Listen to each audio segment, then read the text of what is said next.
Side खबरों के लिए सब्सक्राइब करें फ्लेम मीडिया और उसके बाद बेल आइकन को प्रेस करें ताकि सबसे पहले आपको मिले एक्सक्लूसिव खबरें।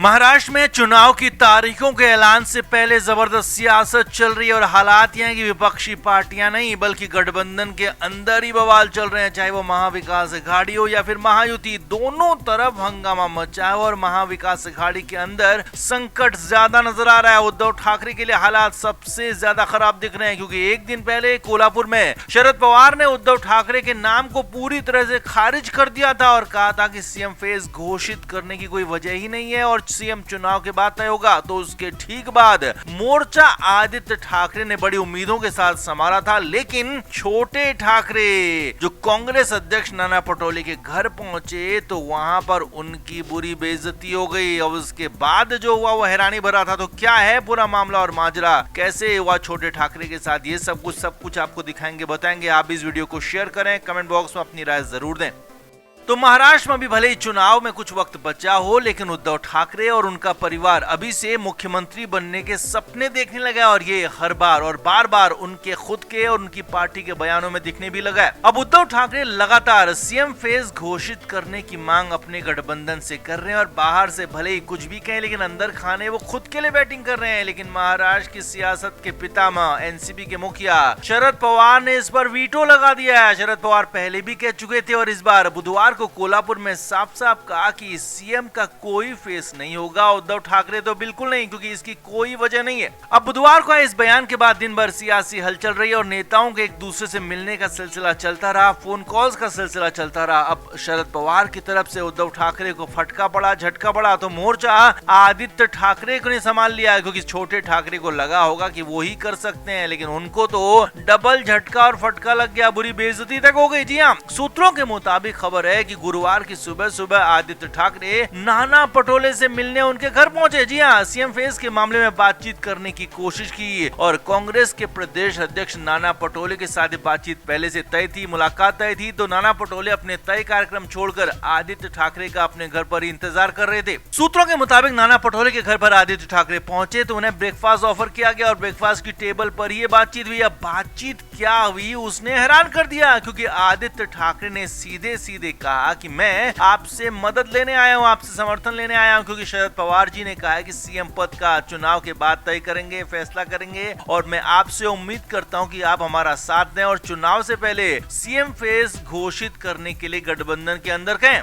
ये बातें आदित्य ठाकरे ने कही। अब पहले तो नाना पटोले आदित्य ठाकरे की बातों को सुनते रहे और फिर सूत्रों के मुताबिक नाना पटोले ने कहा कि मैं वैसे तो इस मामले पर या फिर किसी भी राजनीतिक मामले पर तुमसे बात ही नहीं करूंगा क्योंकि तुम अपनी पार्टी की तरफ से अधिकृत नहीं हो और उस पद और कद के भी नहीं हो जिसके मुताबिक तुमसे बात की जाए। मैं इस मामले पर सिर्फ उद्धव ठाकरे से बातचीत करूंगा। जी हाँ, पहले ही फेज में आदित्य ठाकरे को पूरी तरह से चित कर दिया, उनको बता दिया कि वो अभी इतने बड़े नहीं हुए कि उनसे बातचीत की जाए। आगे देखिए, अब सूत्रों के मुताबिक यहाँ पर आदित्य ठाकरे ने नाना पटोले को रोकने की कोशिश की और कहा कि मुझे उद्धव ठाकरे जी ने भेजा है। तो नाना पटोले ने बीच में ही आदित्य ठाकरे को रोक दिया, टोक दिया और कहा कि जिसने भी तुम्हें भेजा हो, लेकिन इस मुद्दे पर आपसे कोई बातचीत हो नहीं सकती है, ये पहली बात है। और दूसरी बात ये कि मैं इस पर अपना बयान बुधवार को ही पुणे में दे चुका हूँ। मैं पहले ही शरद पवार जी के बयान का समर्थन कर चुका हूँ। हमारा चेहरा महाविकास अघाड़ी होगा, हम गठबंधन के फेस पर ही चुनाव में जाएंगे और चुनाव के बाद ही मुख्यमंत्री का फैसला तय किया जाएगा। अब सूत्रों के मुताबिक आदित्य ठाकरे ने समझाने की, बुझाने की खूब कोशिश की, बात करने की कोशिश की, लेकिन नाना पटोले एडामेंट रहे। आदित्य ठाकरे से बात तो की, लेकिन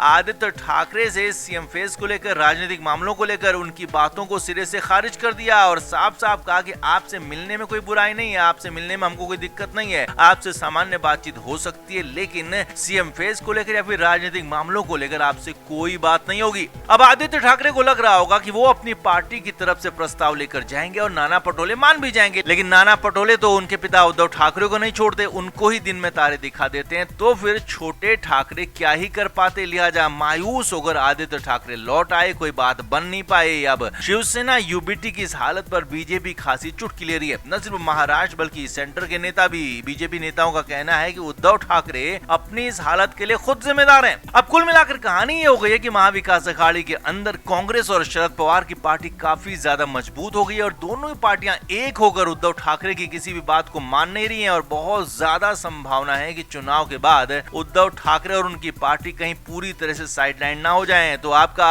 नाना पटोले के इस तीखे एक्शन पर क्या कहना है? क्या पवार के बाद अब पटोले ने ठाकरे परिवार और उनकी पार्टी को पूरी तरह से ठिकाने लगा दिया? कमेंट बॉक्स में जरूर बताएं, वीडियो को शेयर भी करें। तो महाराष्ट्र में चुनाव की उल्टी गिनती शुरू हो चुकी है। माना जा रहा है कि हरियाणा और जम्मू कश्मीर चुनाव के बाद अक्टूबर के दूसरे हफ्ते में महाराष्ट्र चुनाव का ऐलान होगा और नवंबर में चुनाव कराए जाएंगे।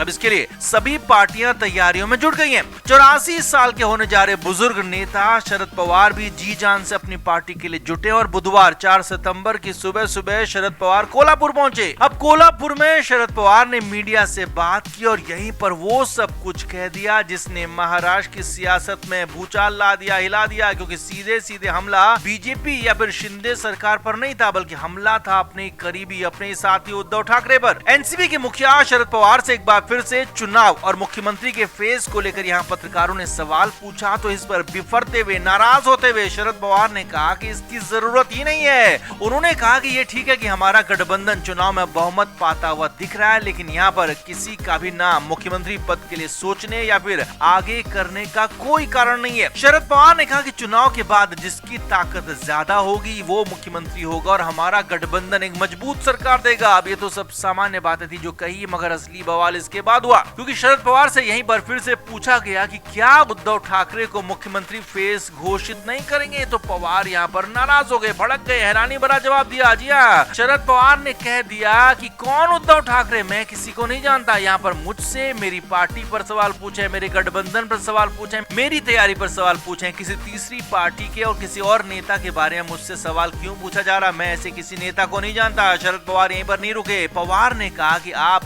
जिनकी और जिन पार्टियों की बात कर रहे हैं तो उन पार्टियों से जाकर पूछें, क्या उनकी पार्टी में सारे नेता उनके साथ हैं? क्या सभी उनको समर्थन कर रहे हैं या फिर अपनी ही पार्टी में उनको समर्थन नहीं है? अब यहाँ पर बहुत बड़ा गेम शरद पवार ने खेल दिया, क्योंकि यहाँ पर शरद पवार का इशारा संजय राउत की तरफ हो सकता है, जो कि शरद पवार के भी बेहद करीबी माने जाते हैं, और हो सकता है कि पवार के ही इशारे पर संजय राउत उद्धव ठाकरे के खिलाफ कई बार कुछ बगावती सुर दिखा चुके हैं और इसीलिए तो उद्धव ठाकरे भी संजय राउत से नाराज हैं। अब यहाँ पर शरद पवार ने आगे यहाँ तक कह दिया कि 1977 में जब इमरजेंसी के बाद चुनाव हुए थे देश में, तो सभी दलों ने किसी को नेता नहीं चुना था और मोरारजी देसाई को तब प्रधानमंत्री बनाया गया था और उनके नाम का ऐलान, नाम का चुनाव नतीजों के बाद ही हुआ था। अब यहाँ पर शरद पवार का बड़ा इशारा ये हो सकता है कि चुनाव में किसी भी अपने सहयोगी पार्टी को आगे ना किया जाए, खुद को आगे किया जाए, क्योंकि कांग्रेस हो या फिर शिवसेना यूपीटी हो या फिर शरद पवार की पार्टी हो, ज्यादा से ज्यादा सीटों पर चुनाव लड़ना चाहते हैं और ज्यादा से ज्यादा सीटें जीतना चाहते हैं, ताकि चुनाव के बाद मुख्यमंत्री का पद अपने पास रहे, क्योंकि जिस पार्टी की ज्यादा सीटें होंगी माना जा रहा है कि उसको ही यहाँ पर मुख्यमंत्री का पद ऑफर हो सकता है, चाहे वो महायुति हो या फिर महाविकास अघाड़ी।